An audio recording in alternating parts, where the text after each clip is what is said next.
අපි අද වීඩියෝ එක පටන් ගමු පොඩි ප්‍රශ්නයකින්. අන්තර්ජාලය ඇත්තටම අපේ මනස පුළුල් කරනවද? එහෙම නැත්නම් ඒක අපේ හිත පටු කරනවද?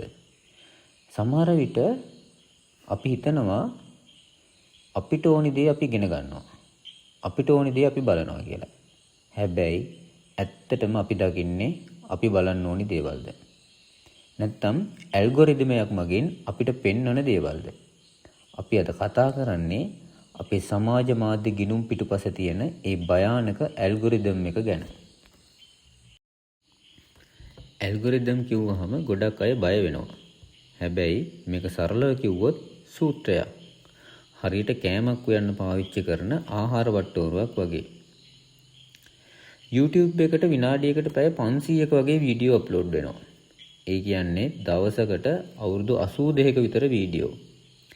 ඉතින් මේ මහා සාගරයෙන් අපිට මොනවද පෙන්වන්න ඕනේ කියලා තීරණය කරන්න පරිගණකයට දෙන උපදේශ මාලාවට තමයි අපි ඇල්ගොරිදම් කියලා කියන්නේ. ඇල්ගොරිදම් අපි ගැන දැනගන්නේ කොහොමද? ඇල්ගොරිදම් කියන්නේ මැජික් එකක්ද? නෑ. එයාලා කරන්නේ අපිව නිරීක්ෂණය කරන එක. අපි බලන පෝස්ට් එකක්, අපි දාන කමෙන්ට් එකක්, අපි යමක් දිහා කොච්චර වෙලා බලන් ඉන්නවද කියන එක පවා එයාලා දත්ත විදියට එකතු කරනවා. එයාලා ඊට පස්සේ අපි ගැන කියවීමක් ඇති කරගන්නවා. උදාහරණයක් විදියට මෙයා අවුරුදු 27ක පිරිමි ළමයෙක්. මෙයා සපත්තු වලටයි, ඉහුම් පිහුම් වලටයි කැමති. මෙන්න මේ විදියට අපි ගැන එයාලා රීඩින් එකක් කරගන්නවා. ඊට පස්සේ අපිව ඒක ඇතුලේ දිගටම තියාගන්න අපි කැමතිම දේ දිගින් දිගටම පෙන්නනවා. හැබැයි මෙන්න මෙතනයි ප්‍රශ්නේ තියෙන්නේ. ඇල්ගොරිදම් එක අපි විශ්වාස කරන දේම දිගින් දිගටම පෙන්වනකොට අපි ලෝකය ගැන දකින්නේ එක පැත්තක් විතරයි. මේක අපි හඳුන්වන්නේ ইনফরমේෂන් බබල් එකක් කියලා. එතකොට අපි ඉන්නේ ෆැන්ටසි එක. අපිට සැබෑ ලෝකයේ යථාර්ථයෙන් ඈත් වෙලා ඉන්න සිද්ධ වෙනවා. අපි කැමති තොරතුරු ඇතුලේ විතරක් අපි කොටු වෙනවා. මේක මනස පුරුල් කරනවා වෙනුවට අපේ මනස තව තවත් පටු කරනවා. සමාජ මාධ්‍ය සමාගම් මේ දේ කරන්නේ ලාභය වෙනුවෙන්.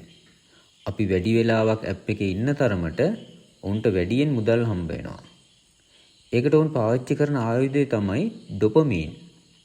ලයික් එකක්, කමෙන්ට් එකක් ලැබෙනකොට අපේ මොළයෙන් සතුට දනවන හෝමෝන පිට වෙනවා.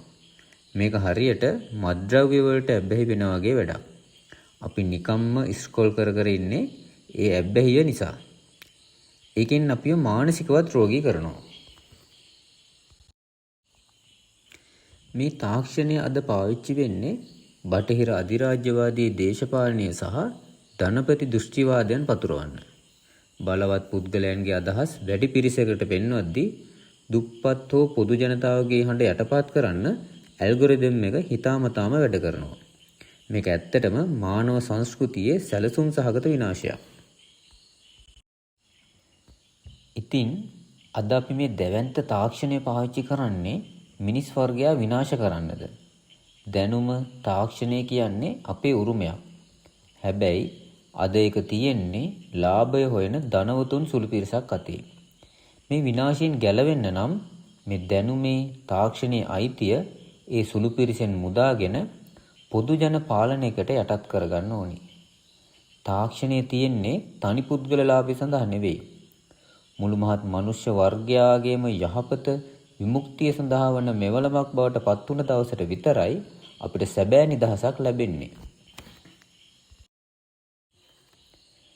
මීළඟ වතාවේ ෆෝන් එක අතට ගද්දී හිතන්න ඔයා බලන්නේ ඔයාට ඕනි දේද නැත්නම් ඔයාට බලන්න කියන දේද කියලා. බුද්ධිමත් ස්මාර්ට් සමාජයක් වෙනුවෙන් ස්මාර්ට් සොසයිටි සබ්ස්ක්‍රයිබ් කරන්න. ජය වේවා.